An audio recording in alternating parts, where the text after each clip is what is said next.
Olá pessoal, estamos ao vivo aqui no estúdio da Rádio Notícia com o deputado federal Eduardo Bolsonaro, que está fazendo uma visita aqui na cidade americana e está dando uma entrevista exclusiva para a gente aqui, olho no olho, aqui pela Rádio Notícia. Eduardo, prazer ter você com a gente aqui, muito obrigado por atender o nosso convite, agora presencialmente, bem legal, bem melhor. Eu que agradeço, Magrão, peço desculpa mais uma vez, mas a oportunidade passada que eu viria aqui, a minha filha infelizmente passou mal e acabei tendo que cancelar em cima da hora a viagem, mas... Agora, pessoalmente, melhor ainda. Você sabe que a gente faz questão, né, nós aqui do jornalismo da Rádio Notícia, de abrir espaço para todo mundo conversar com a gente, principalmente os deputados que são de fora, que não são aqui da nossa região. Já falei isso para você, inclusive, né? Durante as últimas semanas, eu andei trazendo deputados e pré-candidatos, né, à eleição desse ano, e muitos batem naquela tecla. Olha, vamos ver se nesse ano vocês não vão desperdiçar o voto, por exemplo, no Eduardo Bolsonaro e outras. Que isso? Não, por quê? Porque aí eu vou chegar nessa história que eles querem exatamente trazer os Querem convencer o meu eleitor para votar nele. Exatamente. O que você pode falar para esses eleitores, para esses nossos ouvintes e telespectadores, já que estamos aqui na TV Notícia, sobre esse discurso, essa narrativa dos pré-candidatos a deputado, tanto estadual como também federal, que por aqui vão passar e já estão passando? Magrão, isso aí é algo já esperado, né? Em quase todos os 645 municípios de São Paulo, eu estou ali entre os 3 deputados federais mais votados em 2018, porque realmente foi uma eleição onde tive uma votação recorde. Eu não fico triste, eu acho que isso daí faz parte da regra do jogo, e pelo meu lado eu tenho que mostrar o que eu estou fazendo, né? Como é que eu estou votando em Brasília, questão de emendas parlamentares, né? Aqui para Americana, para Santa Bárbara do Oeste, aqui do lado, tem 300 mil para a reforma do cemitério, que fica do lado da igreja, que é a primeira igreja batista metodista, né? Isso. Para resgate cultural, falar um pouquinho da nossa história, né? Manter as raízes vivas, dentre outras oportunidades. Então, acho que é mais ou menos por aí. E eu fico muito satisfeito de que todo lugar que eu chegue, a gente sempre tem um pessoal para receber, né, com muita alegria, uma festa, o que é cada vez mais raro no mundo político, né? Normalmente, quando se fala que é deputado federal, as pessoas na rua, se sair perguntando o que elas acham de um deputado federal, elas provavelmente vão responder coisas não muito boas, né? Uhum. Então, a gente fica feliz de ser bem recebido em todos os locais que a gente vai. Tá, você tocou num ponto interessante. A gente vai ter eleição esse ano, a gente tem aqui um STF, que a gente vai chegar nesse ponto daqui a pouquinho, rapidinho, pesquisa, né? Você, seu pai, por exemplo, em todos os locais que vão, são muito bem recebidos. Mas a pesquisa que a grande mídia apresenta não é essa.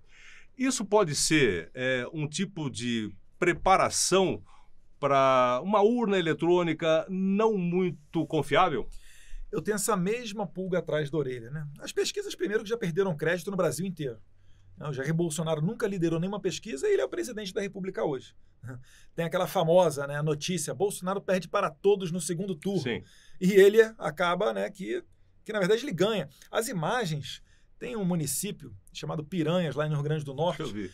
que foi ontem ou anteontem. O Jair Bolsonaro chegou lá, uma multidão de gente. Por quê? Porque o presidente está acabando com a indústria da seca.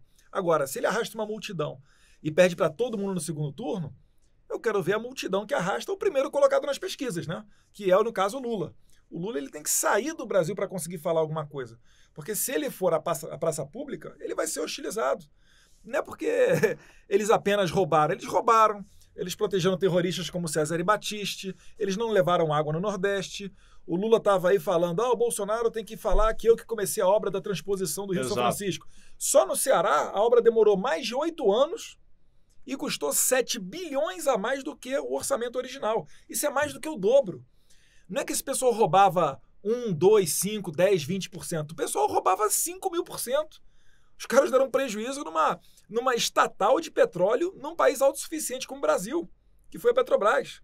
Os fundos de pensão, os pobres dos carteiros, coitados, tendo que começar a perder mais de 20% descontado em folha para cobrir os 7, 9 bilhões de reais que os sindicatos do PT roubaram do fundo de pensão. Então, assim, eu acho que está muito claro, Magrão, que esse ano vai ser uma votação ainda mais fácil de ser feita.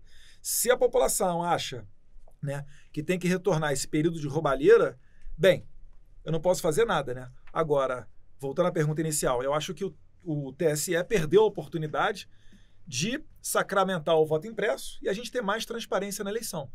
Fico muito preocupado quando o presidente do TSE levanta-se da sua cadeira e vai dentro do Congresso Nacional falar com 11 líderes, sabe-se lá o quê, e convence eles da noite para o dia a mudar o voto com relação ao voto impresso.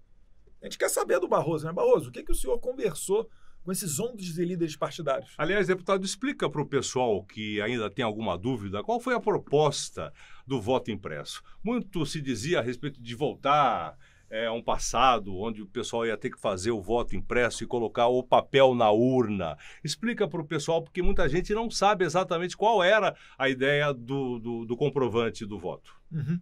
Olha, não é o retorno desse voto em cédula. Eu até apoiaria. Eu prefiro mais o voto em cédula do que o eletrônico. Por quê? Porque o voto em cédula, todo mundo acompanhava a contagem dos votos. E se tivesse ali algum mesário que fraudasse, escondesse a cédula, etc., você tinha quem visse ao redor. Hoje em dia, não. Hoje em dia eu pergunto para a população, você aí, que está me escutando, você sabe quem é que conta o seu voto? E se alguém roubar o teu voto? Você vai ter como reclamar? Porque assim como o TSE bate no peito para dizer que nunca teve fraude, eu falo, mas também não tem como comprovar que não teve, né? E casos de fraude na contagem eletrônica de votos em sistemas informatizados, a gente tem desde os anos 80, no caso lá do Proconsult. O primeiro caso foi do Brizola. Estados Unidos, Peru, Bolívia, todos eles tendo problemas. Será que não é hora da gente fugir desse clima tenso eleitoral e permitir que realmente ganhe quem tem o maior número de votos? Para que botar essa desconfiança na população?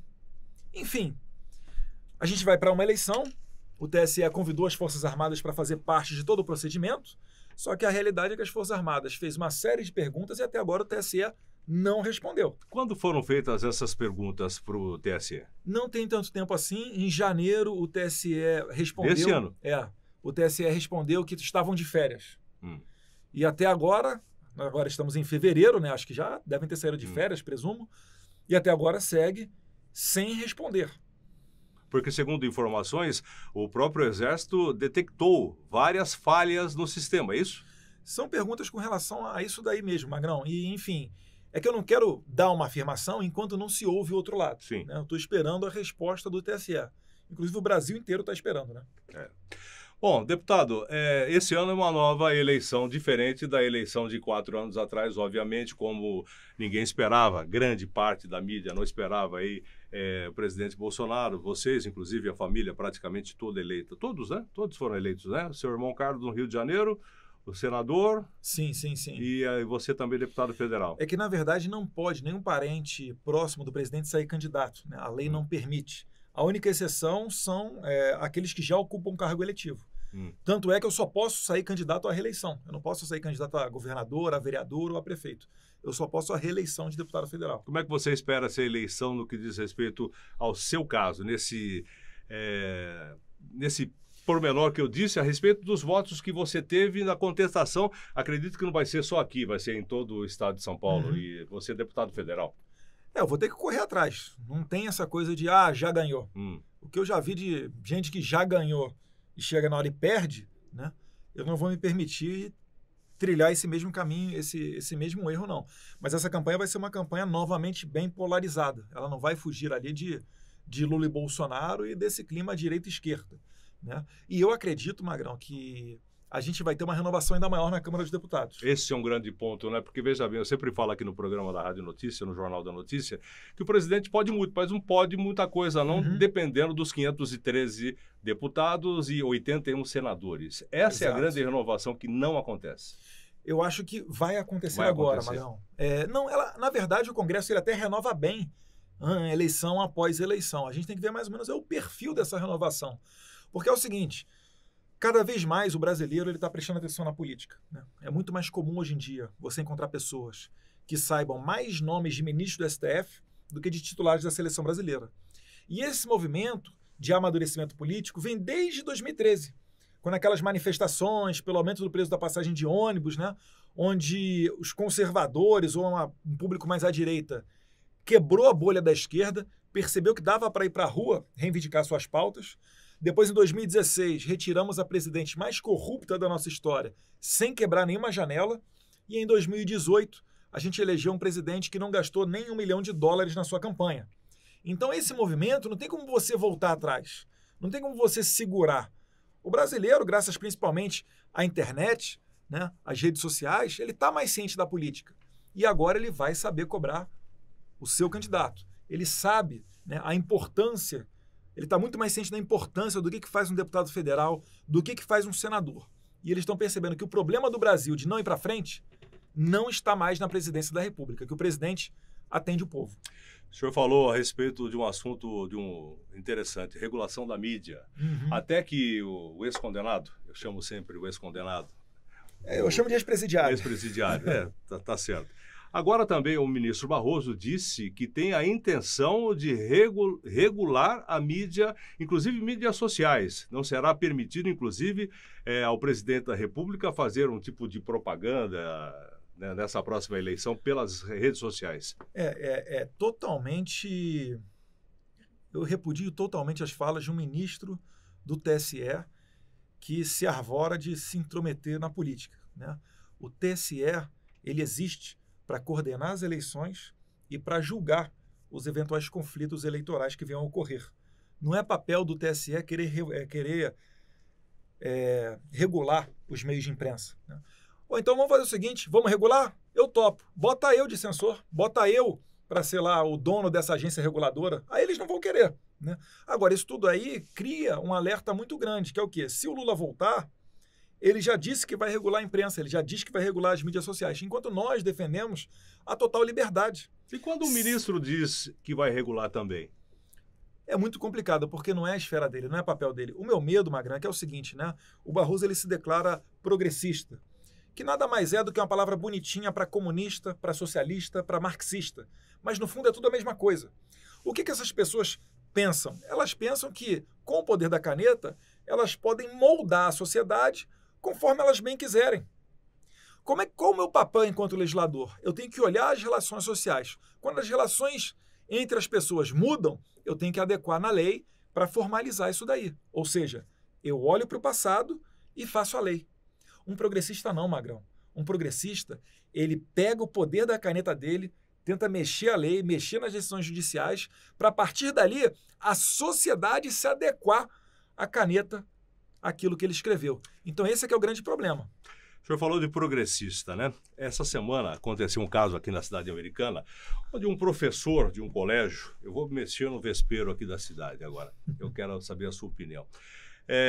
Ele disse o seguinte, olha, nada contra casamento de homem com homem, mulher com mulher, agora a partir daí um casamento, ir no cartório, adoção de filhos, mudança de costumes, né?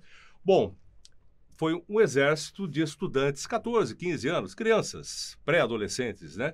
Fazendo um protesto para retirar o professor. Eu imagino isso como está o Brasil todo com esse aparelhamento das escolas, das universidades, pelos progressistas, no caso da mudança de costumes. Como é que vocês veem isso? Você tem algum projeto para combater? Porque até então são minoria. A maioria, até onde eu sei, na democracia sempre vence. A minoria tentando colocar dentro, vou colocar de uma maneira diferente, goela dentro, abaixo, né?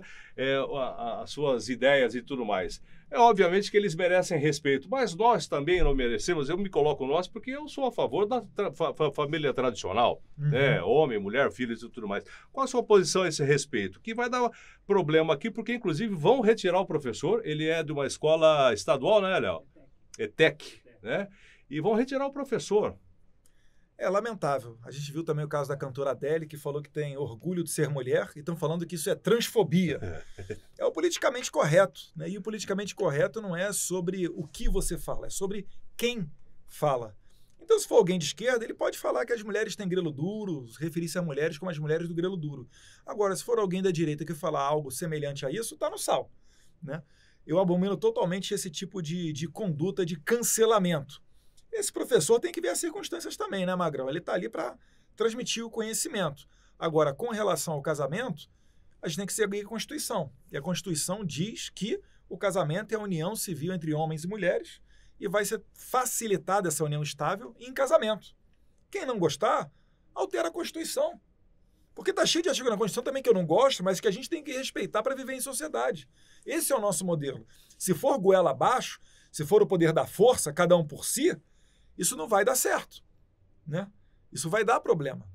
O que me parece também é um confronto direto, eles fazem questão de ter um confronto com a religião, com a família tradicional, e isso a gente vê em crianças, 13, 14, Que até não tem 17 nenhuma noção anos. de mundo, né, Magrão? Exatamente. Todos nós já fomos jovens. Sim. E certamente a gente já mudou de opinião de um monte de coisa. Um monte de vezes, um monte de vezes. Agora, o casamento, ele existe, né? É uma instituição milenar. O casamento não é por homem com mulher por acaso, não. É porque o casamento vem do acasalamento, né? A finalidade de você reproduzir, perpetuar a espécie humana. E para isso, você tem alguns requisitos. Tem que ser 2 pessoas, né?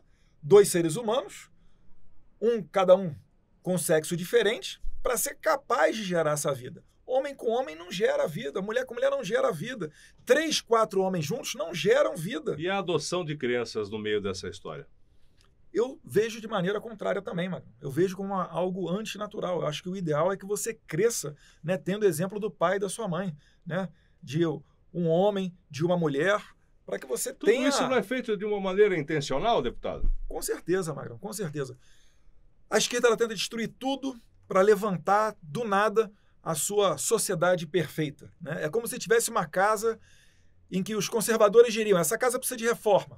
A esquerda diria: a gente tem que derrubar a casa e começar do zero. Então eles ignoram qualquer aspecto, né, positivo da tradição, da história, tentam convencer a molecada, né, a dizer que o Che Guevara foi um cara legal, que o comunismo é que é o bom, mas normalmente quando a pessoa sai da universidade ou da escola e começa a trabalhar, a pagar suas contas, ela tende a mudar de pensamento, né, porque o mundo real não é assim.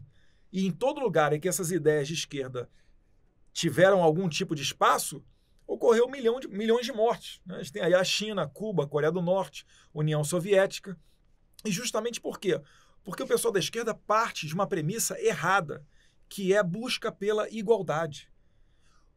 Tem o rico e tem o pobre. Você tem como botar o pobre rico? Não, porque você não tem como gerar riqueza do nada.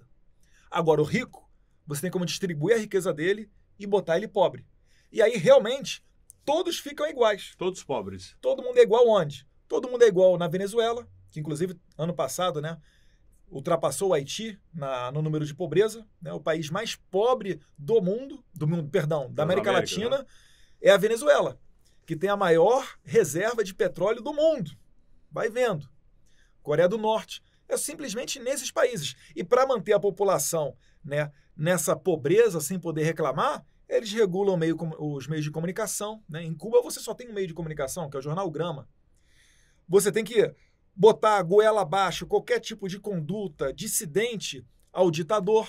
Então, na Venezuela, ali já cerca de 15% da sua população já saiu do país. E é justamente isso que a gente não quer no nosso Brasil. Está muito claro que o Lula ele vai vir turbinado, ele não vai vir mais o Lulinha Paz e Amor. Ele vai vir para regular a imprensa, ele vai vir para taxar todo mundo, para botar um Estado grande. Ele que disse, né, graças a Deus que o Papai do Céu mandou esse coronavírus para demonstrar a necessidade de um Estado grande. E não é isso, né? Um Estado grande ele vai exigir mais tributos da população e vai dar mais margem para a corrupção. Agora, deputado, e vocês, como deputados, o que é que vocês podem fazer? O que é que vocês estão fazendo para que isso não aconteça? Porque a gente conversar, a gente trocar ideia, de repente tem um presidente da República, mas quem faz as leis são os 500 deputados e mais os senadores. E aí? Primeiro, o presidente da República ele não envia nenhum projeto para o Congresso que trate dessas pautas de divisão de ideologia de gênero ou de relativização do direito à propriedade. Primeiro ponto, né? Segundo ponto, ele já diz também que vetaria qualquer projeto desses caso o Congresso porventura venha a aprovar, mas não vai aprovar porque não tem clima, né? E, enquanto deputados, eu voto a favor, por exemplo, das privatizações. Por que o Brasil teve grandes escândalos de corrupção? Quando você olha a Petrobras, né, o Petrolão, ou os fundos de pensão, que foi mais de 111 bilhões apurados pela CPI, né, Previ, Postales, Funcef. Por que esse pessoal conseguia roubar? Porque sempre são indicações políticas, são empresas estatais. Nunca que uma empresa privada ela teria ali um roubo de bilhões sem detectar isso. Quantos estão presos? Agora, De cabeça, Magrão, confesso que eu não sei, né? Agora, muitos saíram graças a decisões do STF. Eu só lembro do Eduardo Cunha? Eduardo Cunha, que saiu agora também, né? Sim, sim. Mas o ex-governador do Rio de Janeiro, que continua preso. Sérgio Cabral. Pode passar para mim aqui, não tem problema, que eu já leio aqui, que eu sei que você está de longe, né? Uhum. Tá certo. 7 horas eu acho que o Marcos Valério continua pagando pato também não lá. Saiu, não. Acho que ele também saiu? Já tá em casa. Então também, mas a história dele, então, não tem mais ninguém. Só o ex-governador. Prisão domiciliar, tornozeleira, então, né? Exatamente. Outro dia eu estava falando com o pessoal aqui na rádio. Lembra do primeiro deles, que é o Cerveró, que ficava o olho no peixe e outro no gato. A moto BMW. E depois o Duque, os outros... Delcídio do Amaral, todos Pedro estão Barusco. soltos. Todos estão soltos. O que traz isso de sensação para a sociedade, deputado? Você pode cometer o crime que for, você não pode crime falar mal compensa. do STF. O Gedel, aquele dos 50 e tantos milhões em dinheiro vivo no apartamento, também está em casa.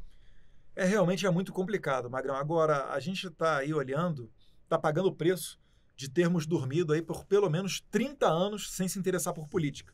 Acreditando em político, acreditando, né, que aquela fala mansa, aquele sorriso, aquela imagem bem feita que traria bons ares para o Brasil. E agora a gente está vendo que não tem como resolver tudo da noite para o dia. Não. Né? A nossa luta principal é a longo prazo. Por exemplo, o PT ficou mais de 13 anos no poder. Aliás, fez 42 anos agora, né? Sim, é de 80, é isso aí, 42. Eles são, inclusive eles colocaram 8 ministros do STF dentro do STF. 8. Isso sem falar em STJ, TRE, todos nos os outros órgãos. Né? Indicados. Sim. Então, eu acho que o presidente Jair Bolsonaro sendo eleito e colocando ano que vem, 2023, onde abrem-se mais 2 cadeiras no STF, eu acho que a gente tende a colocar o Brasil mais parecido, né, com um presidente como Jair Bolsonaro, que respeita a família, que é contra a ideologia de gênero, o direito à legítima defesa, isso só se dá através do acesso às armas de fogo. Eu acho que esse é o caminho que a população quer. Tá. Para a gente encerrar, Alexandre de Moraes no TSE, o que você pode esperar dele nessa próxima eleição? Olha, é complicado. Quando ele, num julgamento recente, disse que não tem como comprovar, mas todo mundo sabe que teve disparos em massa, roubou, fake news e etc. E que se isso se repetir, ele vai caçar mandatos, isso é muito temerário. Né? Porque eu aprendi na minha faculdade de Direito, que eu também sou advogado, que você só pode punir uma pessoa por um crime que esteja previsto em lei. Você não pode criar um crime. Eu acordei hoje, crime de fake news. O crime disso, o crime daquilo. Isso não existe. Né? Isso aí na minha terra, chama-se ditadura. Então, são frases que eu vejo que alguns parlamentares ficam, né, se sentem ameaçados e eu não vejo como saudável. Eu acho que, inclusive, a população que sempre se pergunta o que pode ser feito, a população pode fazer alguma coisa. Pode eleger novos senadores. E eu acho que vai estar na pauta da eleição desse ano o tema impeachment de ministro do STF. Perguntar aos candidatos ao Senado o que eles acham do impeachment deste ou daquele ministro. Porque na teoria dos freios e contrapesos, quem é que pode botar um limite no STF são os senadores. E não fazem porque muitos têm aí contas a ajustar com a justiça. É isso?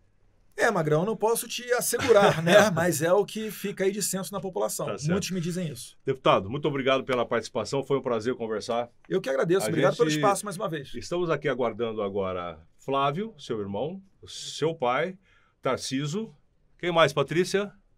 Que a gente vai trazer aqui agora, aqui olho no olho.